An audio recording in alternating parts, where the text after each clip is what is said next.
if somebody's negative, it's gonna eventually start pulling that out of you. You're not gonna like the person that you are, or you're gonna lose passion for what you're chasing because of that person that you allowed into your circle. You are now tuning in to the Roughnecks podcast with your host, Cole Nixon. Much love. What's up, everybody, and thank you for tuning in to today's episode of the Roughnecks podcast. Before we dive into today's episode, I want to tell you guys about Desert Fox Golf. I've recently partnered up with them, and they have some awesome products that you definitely want to check out. They have something called the Phone Caddy, which is the best phone holder in golf. It comes in many different colors, and they even have ones with funny sayings on it, like, I work to support my golf habit, and it takes a lot of balls to play like me. If you are like me and like to use a golf app while you're playing, then this is the thing for you because it holds your phone in a convenient location right on the golf cart. They even have a cigar holder attachment for it. One of my favorite things is their drink aid tumblers. They have these awesome 17-ounce stainless tumblers with a screw-on lid to hold your favorite beverage while playing around a golf.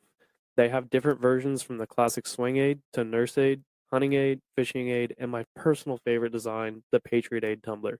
Head over to desertfoxgolf.com and use the promo code Roughnecks for 10% off your order. But let's get into today's guest.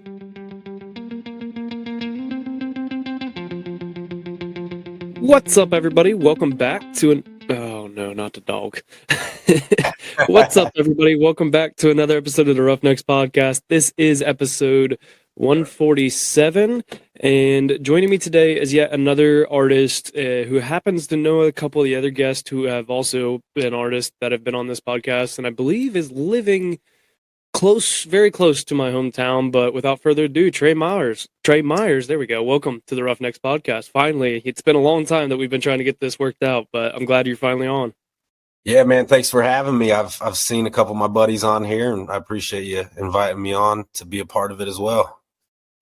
Me and Alan Carl are actually recording again next week, so, and then I believe again in February, so we got a few more episodes we're doing together, and yeah, that's originally kind of how I found you. Was, he posted that he was playing at the lane or O lane, I forget what the heck it's actually called, but they're in Columbus doing tailgate stuff before the games and stuff, and that's where I saw you and listened to some of your songs and everything, and I was like, no, I got to get this going on too. Might as well keep going with people I found through Alan. Yeah, no, Alan's a good dude, man. Had a lot of fun playing with him down at the O this year. Are you, I mean, without getting into too much detail, obviously, but like, are you living in the Pataskala Etna area? I am. Yeah, I'm not too terribly far from you, man. Not at all. What's funny is I went to walk-ins and grew up in Pataskala my entire life. It's just funny how, like, it's weird. Like you come across people all the time. They're like, "Yeah, I live in the here," and I'm like, "It's like 5 minutes from where I grew up." Yeah, I actually went to Pickerington Central High School, so okay. I'm assuming we're probably right around the same age, somewhere around there. But I'm sure if we sat and talked long enough, we could drop some names and know a bunch of people. Oh yeah, definitely, especially in that basketball football world where there's a lot of people that came out of Central that went and did a lot of big things. Yeah. But I like to kick off every episode by allowing the guests to kind of give a background on who they are. So just tell the Roughnecks listeners who Trae Myers is. Yeah, so born and raised in, like I said, Pickerington, Ohio. Been playing music for about 15 years locally in the Columbus region, and done a lot of networking and building the brand here. And I've had some success with just connecting with some important people, and I've had the opportunity to open up for some national acts like Kane Brown, Russell Dickerson, Tyler Rich, Clay Walker, Heath Sanders, plenty more. And throughout the journey, I've just been fortunate to meet all sorts of people within this industry that have given me other opportunities. And I'm a father. The father is the first thing that is my main responsibility, is being a father and a husband, and just trying to create a pretty cool life for my family is my main goal.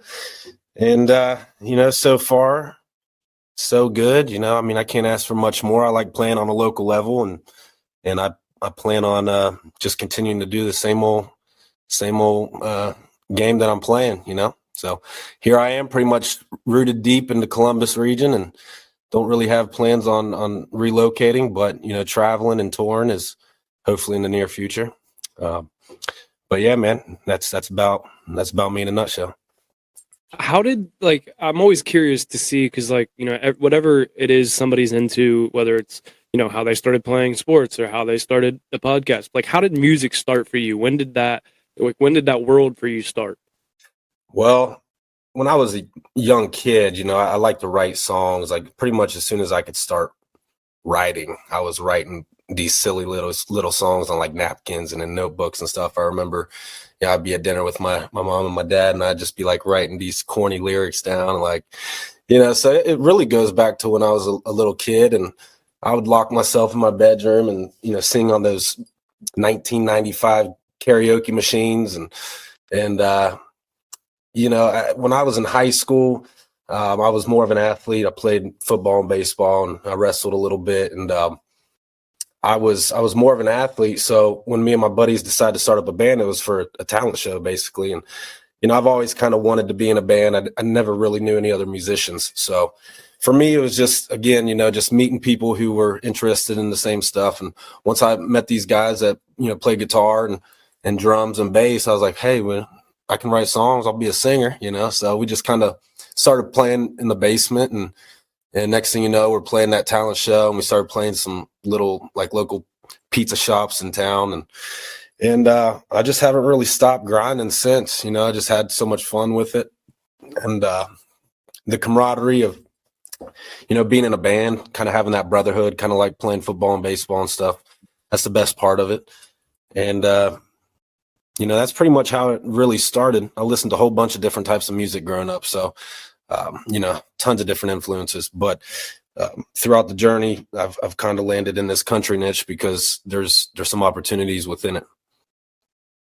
Yeah, one of the big things that you've mentioned multiple times that I really like, it's something that gets talked about a lot on this podcast, is connections. Connections, no matter what industry you're in, what you want to do, first, we talked recently on an episode, like if you want something, if you don't know how to do it, YouTube, the internet's your friend. You can find anything out. You want to learn, I'm learning to play guitar through the internet right now, through videos. Like that's which is a very big struggle. I'm getting very frustrated with it, but you can learn anything you want to through the internet. It's all out there, and it's 9 times out of 10 available for free to learn how to do it.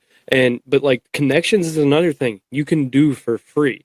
Yeah, you won't always get, maybe the answer that you want, or not everybody that you talk to is going to give you a response or give you the time of day, but you won't even know until you ask, because 9 times out of 10, they are going to help you. They're going to talk to you and just, kind of express like how much they've helped you, and, what those why connections is so important in this industry.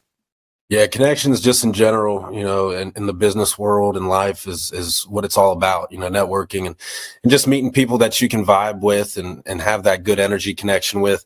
I've always been a big energy guy, and I pay attention to the room. I kind of sit back and read the room, and I'll kind of analyze if I feel like that's the type of person that I'd like to get to know more, if I could learn from. But I've always surrounded myself with people that are better than me, in whatever aspect of life that may be. And that's what's truly helped me become the artist that I am today, the man that I am today. I've always kind of looked up to most of the friends that I'm surrounded with, and it's changed everything in my life, from not really knowing what I was doing, 6 years ago, and starting a family, having a baby, and like trying to figure out what the hell I was going to do, because, music wasn't really cutting it at the time. I was playing 4 or 5 nights a week, solo gigs, and I was making some money, but to actually raise a kid and, a wife and have a house, I had to figure some other stuff out. But again, I've leaned on mentors pretty much my entire life, and it's been the most important part of this whole process of growing as an individual. Yeah, and like you kind of touched on a little bit, and with the having a family, starting that, and playing 4 or 5 nights a week, but it wasn't like at first, because you already mentioned it was a grind. Like it's a grind. Like you kind of got to that grind. no matter what you want to do too, like just know it's not going to come easy. Like it takes time for that to happen. It's not like you're going to be Morgan Wallen in one night. Like that just doesn't happen. Morgan Wallen wasn't Morgan Wallen in one night. Like no matter whatever artist you want to go for, but like it takes time to build, and like the grind. I really like the word grind. And but you mentioned family, and like it's obvious through your social media and just everything I've seen on you. Like you're a very big family guy, which I love because I'm a big family person. I mean, it got it tattooed on me and everything. And but like, how do you balance that exactly? Especially, in this kind of crazy music world, but how do you balance, family life and work life per se? It's difficult, but the main ingredient to that success right there is just having a supportive wife that understands your passion and what you're really trying to do with your life, and being able to live out these dreams of mine that I've accomplished in the past couple of years or something. 4 years ago, 3 years ago, I wouldn't have thought I'd be having these opportunities. So for her to kind of see it unfold with me, she's excited. And when she gets excited, it gives me more of a burn to just chase the dream and to go for it. And again, if it wasn't for her support, then I would have had to hang up the cleats, put the guitar down a while ago. And the balance part of it is hard. You got to sacrifice time with your kids. And I just had my second baby, and she's 8 weeks old, and I got a pretty busy summer coming up. Not really sure what it's going to entail, how much time I'm going to spend on the road. But again, looking back in the next 10 or 15 years, if I weren't taking these opportunities, then I don't want to live a life full of regret. And so the balance is something that you just got to kind of accept, that you're going to have to sacrifice, and you're going to have to sacrifice some of that quality time with your family, and you just got to kind of live with it. I mean, it's just part of the journey. There's nothing you can really do about it. One day I'd hope I could take him out on the road with me, but that's one of those dreams that are farther down the road. Yeah, and you mentioned, not living life full of regret, and it's one thing you look at. Like you could, just give this up and just be like, like I could just give up everything, and I have every moment with my family. Like, like I get it, that's important, but then sometimes like you're giving up on a dream that you have, like, and you're working, but like it's something that you love to do. So are you really working? So you're sacrificing now for the reward later too. So like it's a double-edged sword sometimes, but it's I like kind of how you spoke on it, the sacrifice. And no matter what you want in life, if you want to succeed at something, it's going to take sacrifice. I don't care if you want to, I don't even know, but like whatever it is, you're going to have to sacrifice, and it's hard. You might have to sacrifice sleep. You might have to, I'm sure there's days when you come home after a show or whatever, and you got the kids crying, kids scream, and you're just like, man, like I just want to lay down and drink a beer and relax, but I can't. Like you gotta spend that time with the family. But it's also those moments that you won't forget as well. But how would you say your family impacts your writing? Family, it's hard not to write about family and love. Obviously, as a songwriter, the first thing that always comes to mind is love. So the more songs I've written over the years, I try to steer away from it as much as I possibly can, because at some point in time within that song, there's going to be something about love or a girl. And that's something that as a writer, I've grown to understand and kind of acknowledge that, and forcing yourself to write about other topics. If I allowed myself, like I said, I would write 100 songs about the family. It's just easier because it comes from the heart. But moving forward this year, and with this new band that I have, we're trying to write songs that can relate to more so the male demographic rather than the female demographic. Obviously, we want to attract both demographics, but I feel like if you can attract the male demographic, it's, it comes back around full circle, because the women are going to like the song regardless. So for me, I've just learned that trying to get out of that comfort zone really produces better songs, more unique and not so cliche, because country music if you're not careful, it can sound like a whole bunch of other shit. So we just, yeah, Well, we're that's just the trying. thing, like too, with love, like love songs that you hear 100 of them every day on the radio. Like you're gonna hear them. So it's Yeah. like I like that. Like because I feel like some people like they are starting to get tired of them. It's like it's another because everybody makes the jokes about country music. It's just about love, beer, and women, and it or Yeah. whatever. And it's just like what? It's Yeah, true though. it is true. But getting out of that comfort zone and getting out of the norm almost a little bit is going to almost I think add a different twist to things that can capture an audience that is looking for something different, is looking for not your typical everyday song. Yeah.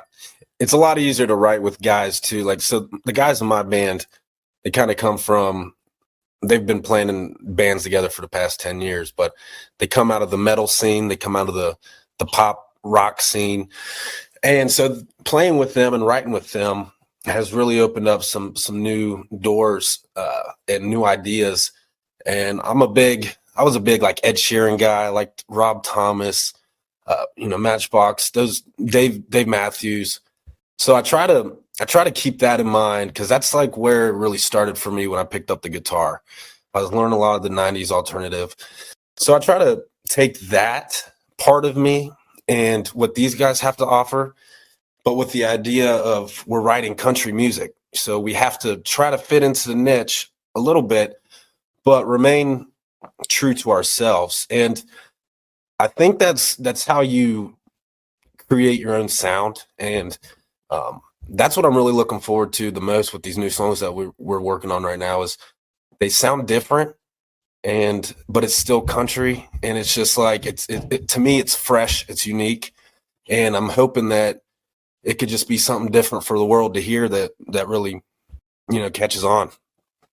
How does the writing process go? Like, I feel like it's maybe I don't know, want to say comparable, but like something I'd think of like writing a script for a podcast or writing, a book. Like you're putting something out there that like you hope people like, you hope people enjoy, but it could also be completely the complete opposite response that you want. So like kind of how does that writing process go for you and kind of like what are big things that really play in? Like is it more of a spontaneous thing or is it more of like a sit down, I'm writing a song kind of thing?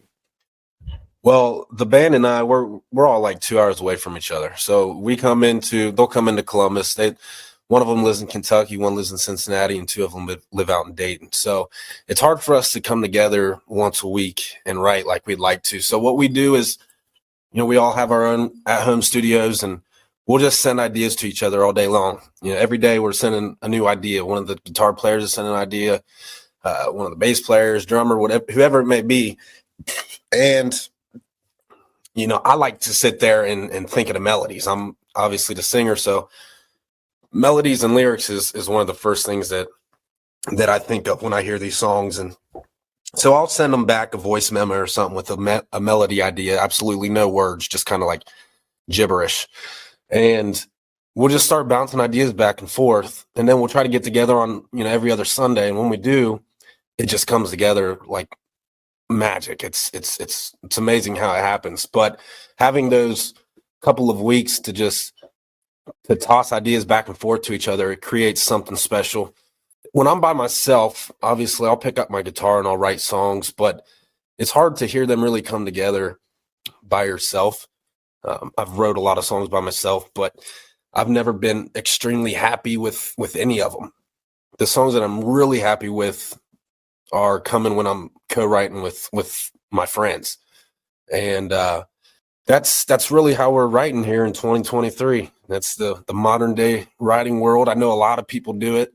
A lot of Zoom calls, Nashville guys co-writing with guys in Columbus, just doing this kind of stuff. And there's nothing, there's something about like being in a secluded area, like a cabin. If you do some type of writing retreat with your boys, there's something special about that too.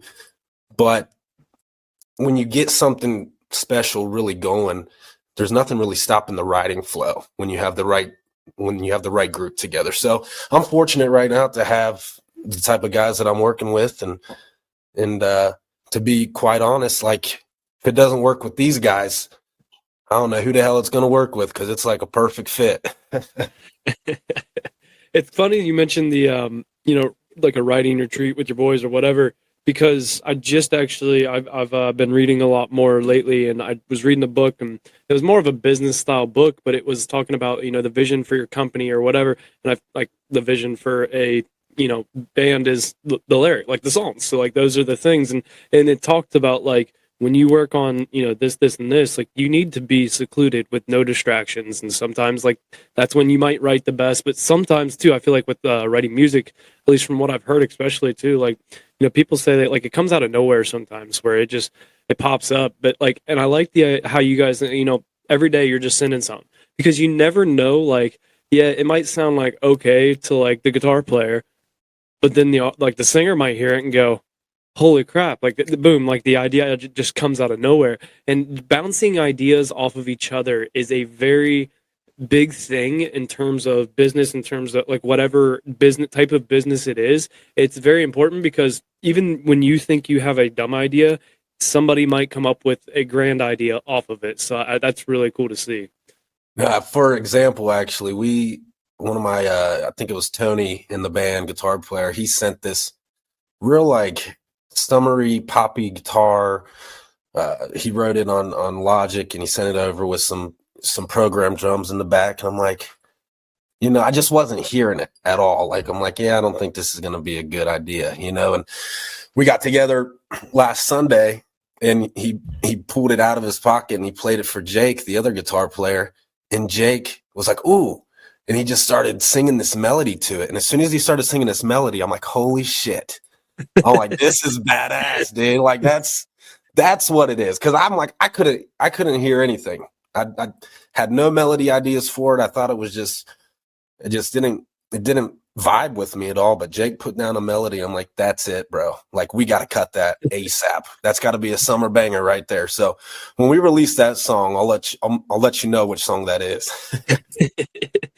It's just weird how like some people can hear it, but then you just need like one little extra piece, and then like it'll solve the whole problem for you, and it's just funny how it happens. But you recently signed with Legend Recordings, kind of, which congratulations on that. But kind of tell me like how that process goes and why is it important in your industry? I appreciate it. Yeah, that.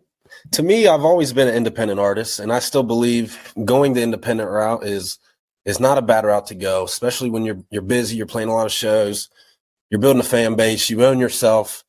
But again, for me, I am where I am in my life by making these connections. I've never been afraid to let people into my circle that could help me in a way that maybe I couldn't help myself.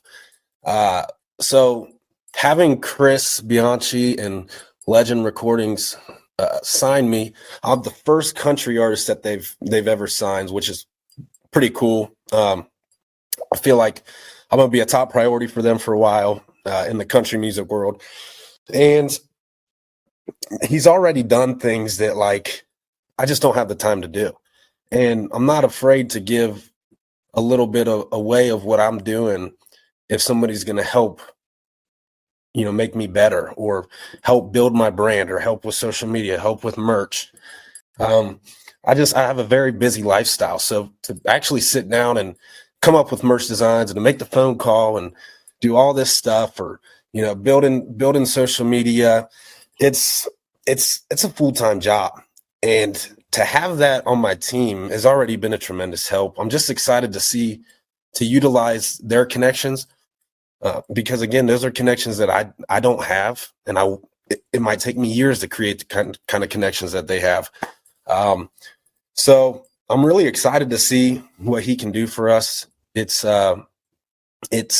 nothing's guaranteed, nothing's promised. It's not like we, signed big and we're going to tour the world.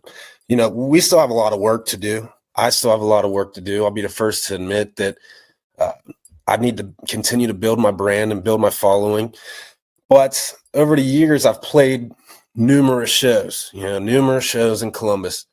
I feel as if within the Columbus region and a good here in Ohio, I've built somewhat of a decent name for myself to where people are at least like, oh yeah, I've heard of them. Now it's like, I don't need to play 4 or 5 shows a week or every single weekend to get to where I want to be. I need to release music. I need to write great songs. And that's my main focus is, it's modern day marketing is much different than it was in the music industry 10, 15, 20 years ago. It's changed so much.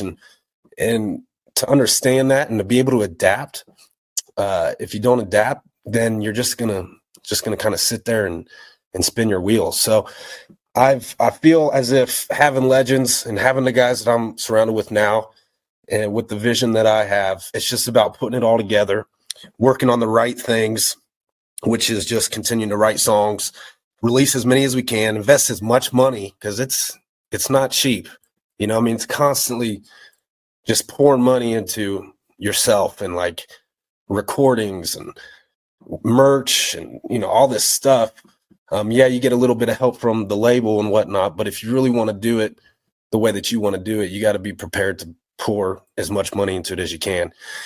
So that's kind of the slide that I'm on right now. I'm just trying to invest as much money as I possibly can into this music journey, and I'm not afraid to do that because I believe in the team that I've created, and I just want to. Again, my goal is to just write a great song that people can relate to, and a song that I can look back on in a few years and just be happy and proud of, the process. Even though I've spent thousands and thousands and thousands of dollars on this music process, it's going to be well worth it one day, whether we make it big or whether it's just something that keeps me balanced and keeps my sanity, because without music, I'm not the same person at all. Need music in my life. And I'm just thankful to have these opportunities to continue to kind of live this dream out a little bit.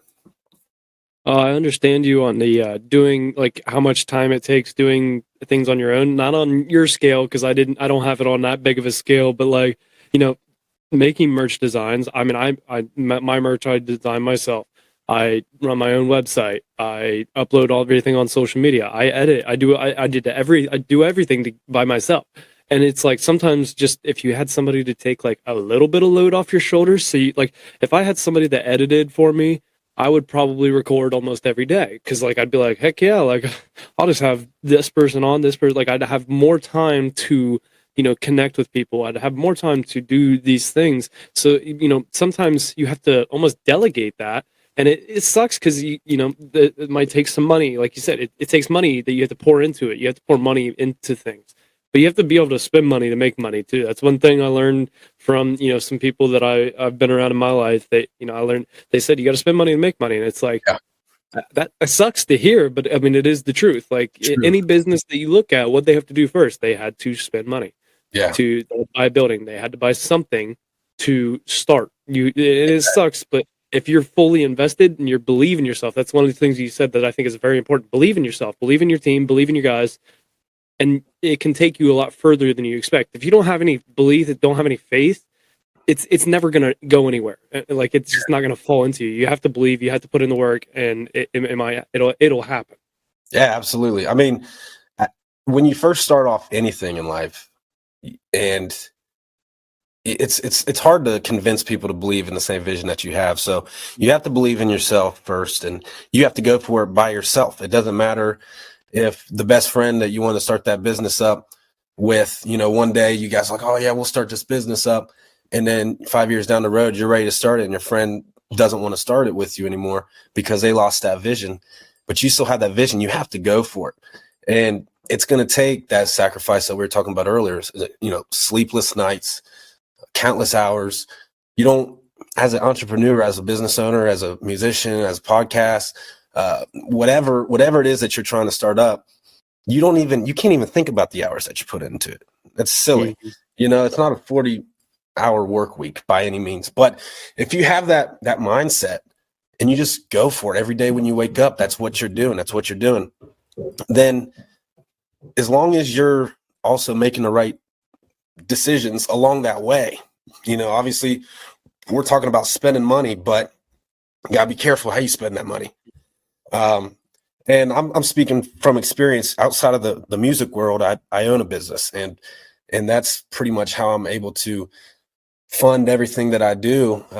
But that's something that I built from the ground up, and I just didn't stop, and the fact that I'm sitting here now and I have a team of guys, I have HR, I have a team that is out in the field doing all the work, and I finally get the calls. I'm looking at the books, I'm paying attention to the numbers. I'm not out there in the field anymore. It's a dream come true, but it's still every single day. You got to babysit it. You got to make sure that it's moving in the right direction. The work doesn't stop, but to actually be able to build that team over the years is, again, trusting people, letting people into the circle that have the same vision. At some point along the line, you have to do that. If you don't, you're not going to build $1 million franchise. You're not going to build a $1 million company. It's just now, granted, I'm speaking from myself in the world that I've lived in. I'm not a tech guy. I don't work from, my computer. I'm sure there's tons of people that have been out there that have made millions of dollars by themselves. But in my world, the only way that I've been successful is by continuing to build the team. And I'm not afraid to admit that. I'm not ashamed of it, because with these people, I'm actually able to live the life that I've created for myself. And I don't have to sit down in front of the computer every day and, do stock trading or, whatever, real estate, whatever these guys are doing, making big money, which I look at and I'm like, damn, man, it'd be pretty nice if I could just take my computer and go to work somewhere, Yeah. But at the same time, I'm able to sit back and chase the music dream and be present for my family as much as I can. So it's, again, it's all about those connections. It's all about building a family around you of people that you trust, and you're going to get backstabbed. You're going to get burnt, but you just got to keep your head down and keep grinding, keep your nose on the grindstone. Like Mr. Tyler Childers says, just keep it going. And like, you can't do it all. Like, you said you're not ashamed to admit, like, you build it with a team, and like, think about the music. Like, you couldn't go on stage, play the guitar, sing, and play the drums all at the same time. And if you could, that'd be pretty impressive in itself. But it's not. You can't do everything by yourself. Sometimes you have to fill. Like, you take your strong suits, use them to your advantage, and then have your weak points. Maybe if it's not necessarily your weak point, but like, maybe you're better at singing, so you get a guitar or a guitar player, then you get a drum player. You fill the gaps so that you don't have to do everything. Because if you have to do everything, that's how there's way more sacrifice from your family or whatever else you want to do in life. There's overworking yourself to where you almost burn yourself out. So like, I'm using obviously this music example because that's, the conversation we're having, but like, you can apply that to anything. If you try to do everything, like, that's where sometimes I just have to take a break from the podcast, like, step away for a couple days, because it's like, I'm doing so much that it's like, I want it to be enjoyable. I want it to be fun. Yeah. And I'm sure it's the same with you. Like, sometimes you have to just take that little step back, even if it's for 5 minutes or an hour. Like, you have to take that step away, because this is supposed to be your passion. This is supposed to be something you love. Let it be that. Don't overwork yourself. Mm-hmm. And you can't always do everything on your own. When you try to do everything on your own, sometimes it can come back to bite you in the ass. Absolutely. Yeah. And it will drain you. It will exhaust you. You'll, the happiest person in the world, if you overwork and you lack sleep, I don't care who you are, you're going to feel some sort of depression or just hard to get out of bed, hard to go for it. With the whole music thing, I was in a band in my early 20s, and these are the same guys that I was in the band with in high school, and we started playing out in the bars and whatnot. And we started making a little bit of money, and it was fun. We go out and just have a great time. But over a few years, it kind of fell apart with those guys. Like, you had a couple brothers in the band who were always butting heads, and me and the other guy, we were like, hey man, let's just kind of go start our own thing and get away from this negative energy, because it was draining. And so we did that for a while. And then throughout that journey, I think we played together with another band for like a year and a half or so. And I was doing a lot more solo gigs at that time. So I'm like, you know what, I can go out and play 3 or 4 hours solo at the little Mexican restaurant down the street, or, wherever I could play, I would play. And there was something about playing by myself that it was a lot easier. I obviously made more money. There was less setup and tear down time. You weren't getting home at 2 a.m. You play a 6 to 9 set, for dinner, and you're home. But it was missing the camaraderie, that friendship that really makes it fun. And it was almost ruined for me, honestly, playing with that other band, just how negative it got, and they sucked all the fun out of it. It's just I'm just thankful that, again, I'm playing with guys that have the same vision. We're all around the same age. We've been in the same world, but just now crossing paths over the past year, and having them and just building this team with them makes it so much more enjoyable. It's cool playing on your own and whatnot, but playing with your best friends is really what it's all about. I know a couple different guys, actually. Ron Dawson, he's Alan's guitar player, and he played with me a couple times, and I think it was 2020, 2021. And I learned a lot about him, and he's had some really cool opportunities to be in the band with Tim McGraw, Aaron Lewis. Aaron Lewis was the one that he had the chance to be in, but he didn't really have any type of connection with anybody in the band. He didn't have that friendship. And then that same guy who's turning down going on tour with Aaron Lewis wants to come play with me. And the whole reason why is because he just enjoys playing with people that he truly enjoys their company. So in this world, it's all about that. If you have one bad egg in the mix, they could spoil all the fun. And that's something that I've acknowledged, and I'm well aware of it now at this age, that I got to be careful who I let into my circle. And I got a good wall up, and that's how I plan on keeping it from here on out. Is just if we don't vibe within that first 30 minutes, it's probably not meant to be. Oh, I 100% understand what you're saying, because I remember working a job in high school where I worked it for multiple years throughout high school, where I was there almost every day after school, after sports, just getting in as much work as I could, trying to make as much money as I could as a broke 16-year-old that mom and dad weren't going to help pay for everything. And then, I went to college, and I'd come back and work in the summers, but a lot of people started moving on from that job. It was more of a high school style job, where, you had a lot of high school kids, but a lot of people started moving on. So that work environment changed, and you just started getting people that it was just man, I don't even enjoy coming here anymore, because I used to have fun. It was a big family, honestly, away from it was a work family, where we all had fun together. And now it's you get a few people that just kind of suck the fun out of it. And that's one of the things that we're actually talking about at work right now, because there's only 3 of us, and we're going to need a 4th guy come spring. I put in pools and patios, and that's one of the things we're going to need, a 4th guy. And we're it's going to be really hard for us to find a guy that meshes well with us, because we can't have somebody, we don't want somebody that just doesn't match with us, because we're all 3, we hang out outside of work. We're really good together. And but like you said, if you have that one bad apple that just sucks the fun out of everything, it's man, it sucks. You don't want it to take away from it. It almost takes away your passion. Absolutely. It will. It definitely will.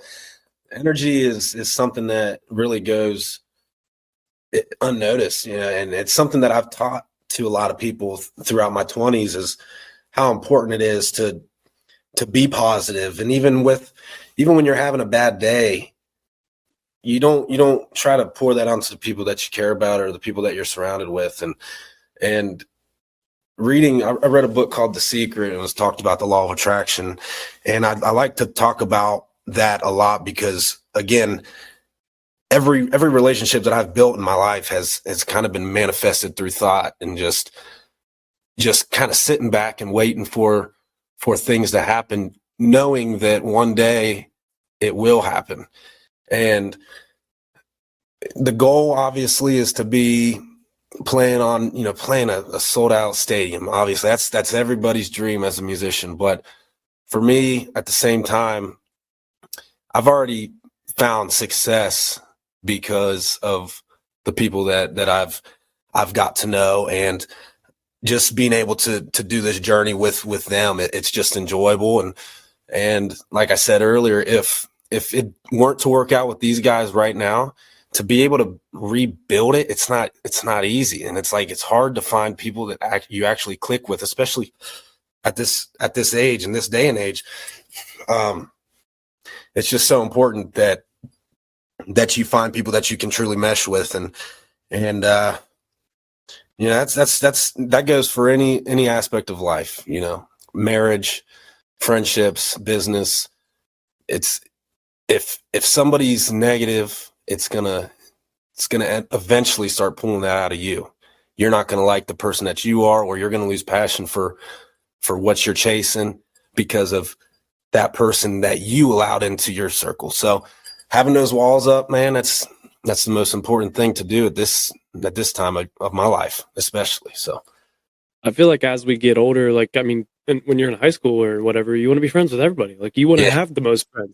But now, like, as you start to get older, you're just kind of like, I have like it's weird. You see them all over, like dumb post on Facebook, Twitter, Instagram, whatever. They're like, I have like 3 friends anymore, and it's like, yeah, but like those are your like true friends. Like, those are people that care about you. Those are people, and hopefully they are. Like, those are like, I know, yeah, I have a lot of friends, but they're more of like acquaintances that you have.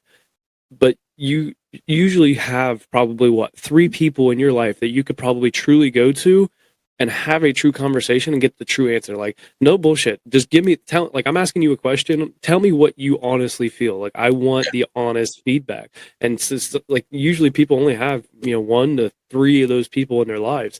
And that's just how it is. And that's why we have to have our walls up, because a lot of people maybe they don't give that negative energy, but they're giving the fake energy. You can't have either of those. You don't want either of those in your life. So you have to have your walls up. You have to be cautious. Now, don't push everyone away, because you might be pushing away the wrong person, but be cautious of everybody that you talk to, because not 9 times out of 10, but most of the time, there's a lot of people that are just going to stab you in the back. And I'm sure you see it in the music world. It's a lot more than we probably like to say, but like, people aren't afraid to use you and stab you in the back. Yeah, you said 9 out of 10, and it truly is. It's hard to find somebody that you can genuinely count on. And I have one friend from high school, and he doesn't even live here anymore, but he lives in Florida, and he calls me every day. He was the best man at my wedding, and I mean, we have some crazy stories together, but he's the one guy, even though he's not here, we haven't seen each other for about a year or 2 now. But if something were to go wrong, I need to talk to somebody, I can count on that one person. And I wouldn't want any other way at this point. Like, having multiple people that you consider that close is almost unrealistic. And I've accepted that a long time ago, and went through a lot of turbulations in my 20s where it was ups and downs and feeling like I don't have anybody. My mom moved away, my dad moved away. It's like just constantly felt like I needed somebody to talk to. And there was nobody really ever there. There's nobody there except for my buddy that lives in Florida now. But it's just important to have at least one of those people that you can count on, and you gotta be a likable person yourself. Like, in order to have one person like that's genuine and true, and is going to give you that good feedback and the positive feedback that you want, the right feedback, you have to be a decent person.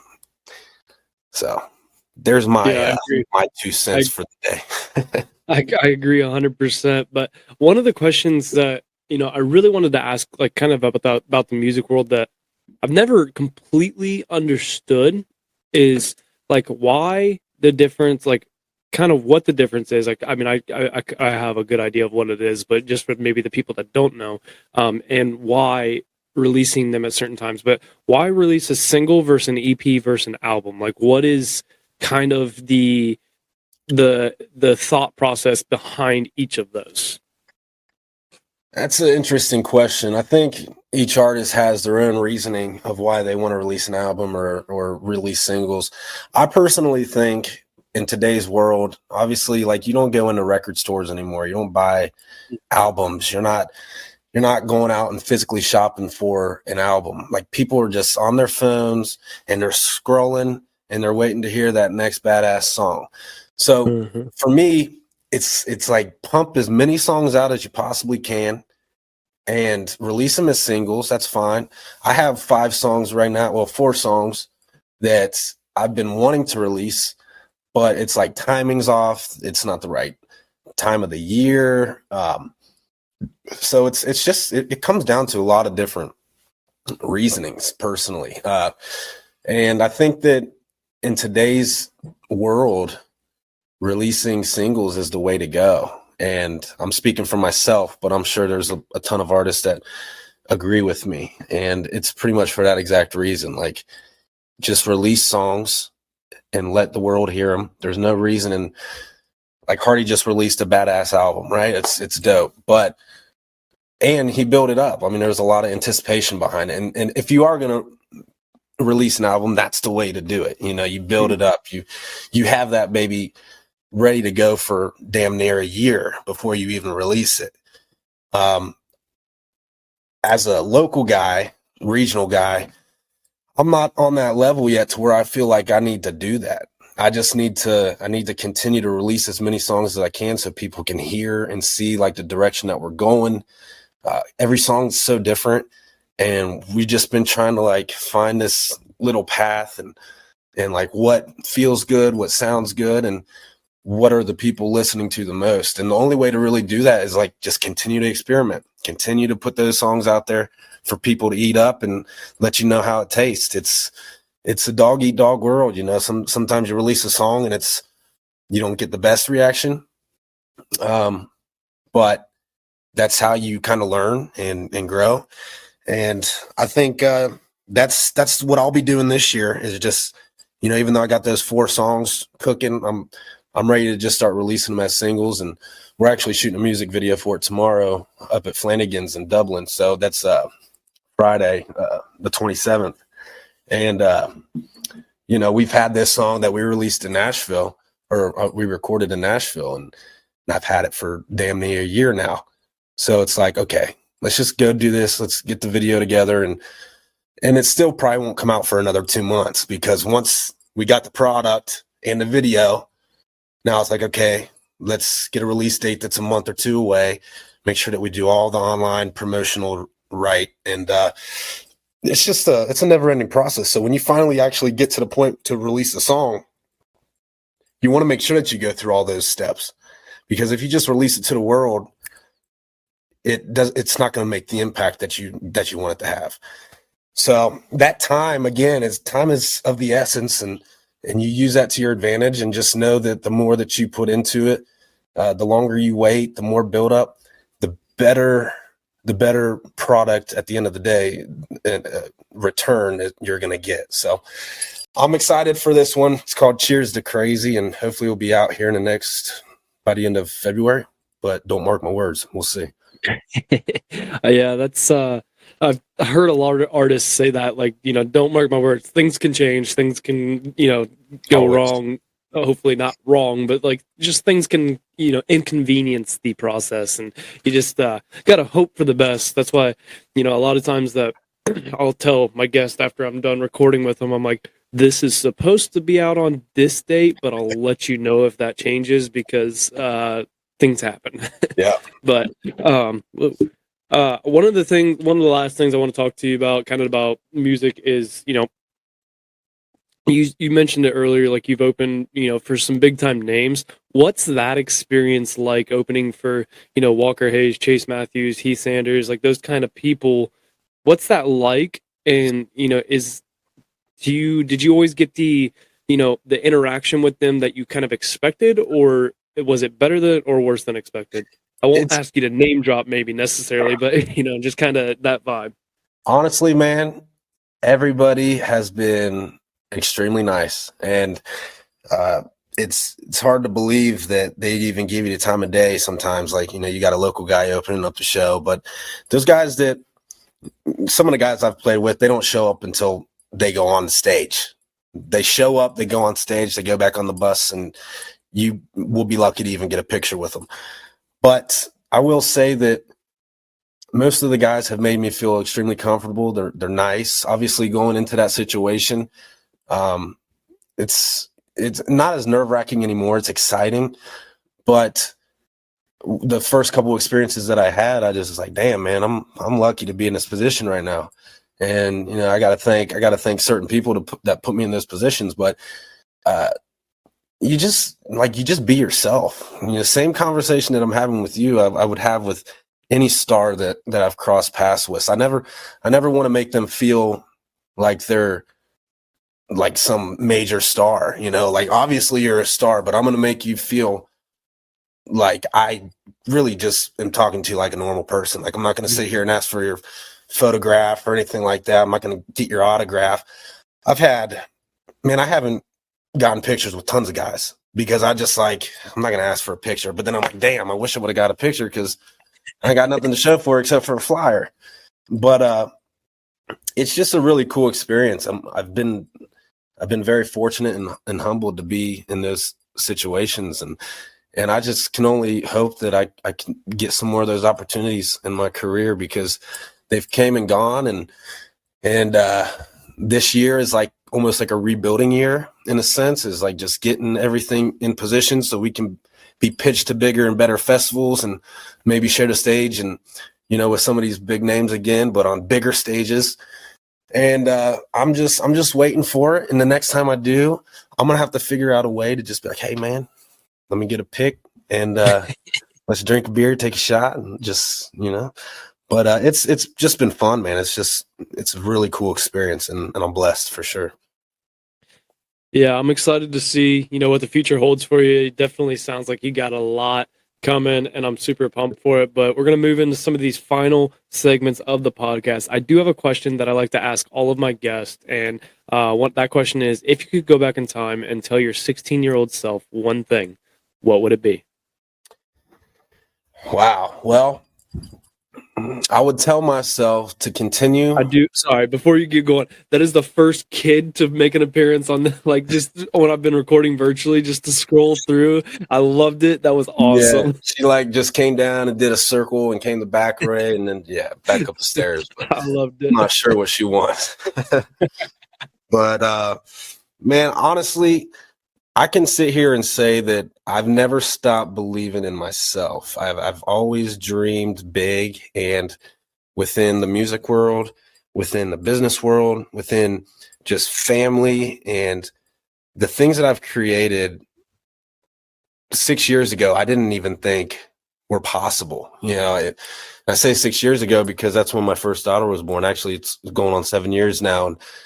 And in that moment when she was born, I still didn't have it together. And I was scared as hell to start this family and really start this new journey in life. But I thought it was going to be harder. And in some ways it was harder. The sacrifice, that stuff I've learned that I just had to sacrifice. Like I was going to have to sacrifice if I wanted to get to where I wanted to go. And if I could tell my 16-year-old self, I just tell him to never give up. Keep chasing those dreams.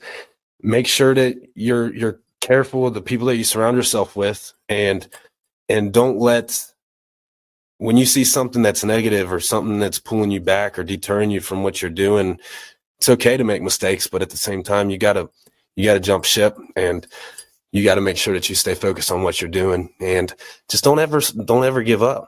Keep your chin held high, and you got to take the highs with the lows. And just know that at the end of the day, the big man upstairs is going to take care of you. And just pray and keep going after whatever it is that you're going after. Don't let anybody stop you from it. And that's pretty much how I've lived my life, and I continue to live my life for as long as I live. I really don't let anybody stop you from it. There's going to be a lot of people. I'm sure you had people probably tell you Are you sure this music thing's like something that you want to go after? Like, you're gonna have people try to almost deter you away from it, but don't listen to the outside world. Do what you want to do. Follow, like, never give up on yourself, because you're also gonna have your people in your corner, and those are the people you want in your life. But don't let the outside world affect where you go in life. It's your story. Don't let other people write it. And another thing is, you can't, if you have an opportunity to do something that you're not doing, whether it is the same path that you want to go down, or if it's an opportunity to better yourself, you have to leap. You have to make that jump. If you don't, then you just end up stagnant. You just continue to do the same stuff. You'll see your life kind of go backwards. You gotta take those opportunities. And if it wasn't for the leaps that I've made, hell, I don't know where I would be. And a couple of years ago, I pretty much thought I was done playing music, and I had an opportunity and I took it.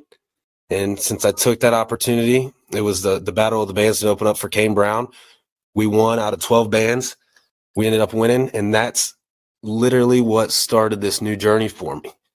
But I almost gave up on myself. But again, there was an opportunity that came knocking, and I just like, man, if I turn this down, who knows what could happen?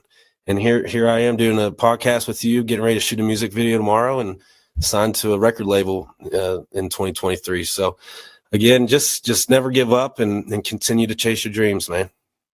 This is a perfect way to go into the best segment of the podcast, which is Motivation Monday.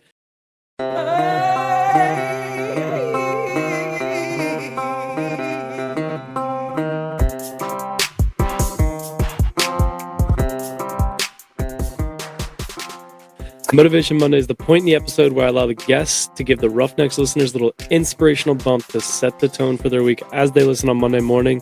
So what do you got for Motivation Monday? Man, I feel like I've been motivating this whole damn podcast, but it's weird how my episodes usually go and end up going that way. Well, that's great, man. I love it. Honestly, man, we could sit here and talk all night on this path, but I would just tell you to wake up tomorrow, get your ass up, get your feet on the ground, thank the man upstairs, be positive, and if you feel like there's anything negative in your life, and it's negative, it's holding you back, work every day to get rid of it, to be done with it, to stop being friends with those people, or whatever the case may be. You're eating really unhealthy or drinking too much booze, whatever it is that you feel like you could do better at, just work at it, chip away at it every day. You're not going to do it overnight, but just try your best to be the better version of yourself. And we all know the best version of ourselves, but we're the only ones who know that. And nobody else is going to work on it for you. So just chip away at it yourself. Don't get mad at yourself if you stumble and fall. Just get up the next day and keep going. Just get up and get feet on the ground. That was one thing that I was talking to somebody recently, and I work out with somebody, and we started working out at 6 a.m. And this has been a struggle because it's been getting back into that routine that has been gone for a long time. And, getting back into it. And he's like, I just get out of bed in the morning, and he's like, I want to lay my head back down on that pillow after I turn my first alarm off. But it's like, he's like, I don't have to get out of bed, but I just, sit up and put my feet on the ground. Just put your feet on the ground. And then all of a sudden it's like, and I really like how, be thankful. Be thankful for another day, because you really have to be. Because every single day that you wake up is a blessing. Every single day that you have another opportunity to go be the best you that you can be. You have an awesome opportunity, so why don't waste that opportunity? Go be the best person that you can be in life. Try to be better than you were yesterday. Kevin Hart talked about it, which on a podcast one time. I think it was Rogan's podcast that he talked about it on, but it was, beat yesterday you. Be better than you were the day before. That's all you have to do. You don't have to go do something crazy every single day. Strive to do awesome things, but just the main thing is be better than you were yesterday, and your life is going to grow immensely if you continue to try and do that. Absolutely. Man, I really appreciate you coming on. Do you have any upcoming shows that you can talk about? Like I said, this episode will be out probably the first week of February, first Monday of February, so whatever date that actually is. But Well, let me check my calendar here. So the first Monday of February, it's gonna be like February 6th. So I'm playing on February 3rd with North Nashville at the A&R bar. That'll be a fun show. I'm gonna do that solo. But after that, February, March, April, and May, we'll be writing nothing but songs, man. And I've intentionally blocked these months off from any shows, so I can build this brand and really just continue to release material to the world. And that's my biggest focus right now. I think our first show, we there's some conversation about a headlining show at the Bluestone this spring, but nothing's been set in stone yet. It's going to be a super high production, like super cool show, but we're still working out all the details on that. So I don't have a date for you there, but we're playing Harley Davidson event up in Youngstown, Ohio, June 9th. And that'll probably be one of our first shows of the summer. But once summer comes around, man, we start getting pretty busy. I like to go pretty hard in the second half of the year, but take the first half of the year to just write and hang out with my family and get ready for the best time of the year, which is summer and those outdoor festivals and whatnot. But just follow me on Instagram and Facebook, and I will definitely be releasing as much material and new dates, new merch, and all that fun stuff. But over the next couple of months, you can expect to see some new music drop and a new music video. And yeah, man, once I play a show here locally, you'd have to come out and have a couple shots with me. Oh man, shots. Oof. I mean, I might have to. I might not be able to turn it down, but I do appreciate it. Where can what is your social media so people can follow you? I'll also tag you and stuff and put it in the episode description, but just so people listening can know it. Yeah, it's at Trae Myers Music, TraeMyers Music. You can find me on Instagram and Facebook. I'm not a big fan of TikTok because I have a daughter and I just, I don't want her to be on that shit. So, but at the same time, I know that I gotta probably eventually get into that world a little bit. But I think I have a few followers on there, nothing crazy, a couple videos. But yeah, you can find me at Trae Myers Music. Follow me on Spotify and iTunes, and be on the lookout for these new songs, because I can promise you, I think you guys will like them. So. Yeah, definitely go give him a follow. Go check out one of my favorite songs, which is What About You? Go check that song out. Go listen to his music. Appreciate you guys listening. That is all we got for this week. So until Friday, you guys know the deal. Life is hard and it's going to knock you down just like a bull does to a bull rider. Don't let that bull of life walk all over you. Get up, grab the bull by the horns, and take control of your life. Roughnecks, out.